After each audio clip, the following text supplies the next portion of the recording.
ನಮ್ಮ ದೈನಂದಿನ ಸಮಸ್ಯೆಗಳಿಗೆ ಪರಿಹಾರ ನೀಡುವ ಕುರಾನ್ ಆಧಾರಿತ ಒಂದು ಅದ್ಭುತ ರಚನಾತ್ಮಕ ವಿಧಾನವನ್ನ ಈ ವಿಶ್ಲೇಷಣೆಯಲ್ಲಿ ನೋಡೋಣ. ಮೂಲತಃ ಆಧ್ಯಾತ್ಮಿಕ ಪರಿಹಾರಗಳನ್ನು ನೀಡಲು ಇಲ್ಲಿ 3 ಹಂತಗಳ ಸೂತ್ರವನ್ನು ಬಳಸಲಾಗಿದೆ: ಆಕರ್ಷಣೆ, ಪದ್ಯದ ಅರ್ಥ ಹಾಗೂ ಭಾವನಾತ್ಮಕ ಮುಕ್ತಾಯ.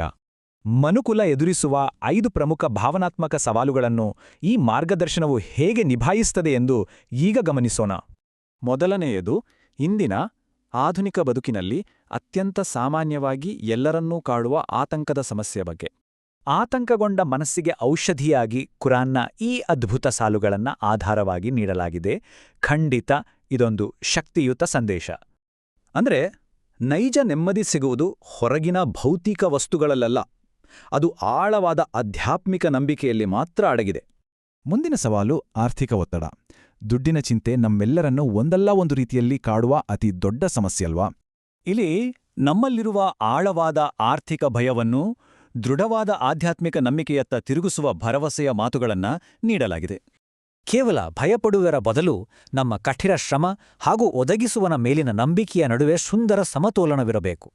ಭೌತಿಕ ವಿಷಯಗಳನ್ನ ಬದಿಗಿಟ್ಟು ನೋಡಿದ್ರೆ, ಸಂಬಂಧಗಳು ಮುರಿದು ಬಿದ್ದಾಗ ಕಾಡುವ ಹೃದಯಭಂಗದ ನೋವಿಗೆ ಇಲ್ಲಿನ ಮಾರ್ಗದರ್ಶನವಾದರೂ ಏನು? ಲೌಕಿಕ ದೃಷ್ಟಿಯಲ್ಲಿ ಇದು ನಷ್ಟವಾಗಿರಬಹುದು, ಆದರೆ ಆಧ್ಯಾತ್ಮಿಕವಾಗಿ ಇದು ಭವಿಷ್ಯದ ರಕ್ಷಣೆಗಾಗಿ ರೂಪಿಸಿದ ಅದ್ಭುತ ದೈವಿಕ ಯೋಜನೆ. ಬೇರೆಯಾಗುವ ನೋವು ಕೇವಲ ತಾತ್ಕಾಲಿಕ.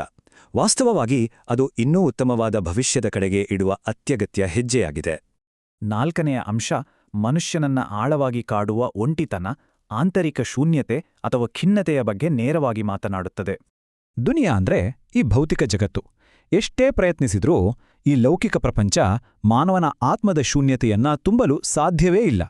ನಿಜವಾದ ಗುಣಪಡಿಸುವಿಕೆ ಇರುವುದು ಲೌಕಿಕ ವ್ಯಾಮೋಹಗಳಲ್ಲ, ಬದಲಿಗೆ ಆಧ್ಯಾತ್ಮಿಕ ಸಾಮೀಪ್ಯದ ಕಡೆಗೆ ವಾಲುವುದರಲ್ಲಿದೆ. ಇದೇ ಅಂತಿಮ ಸತ್ಯ.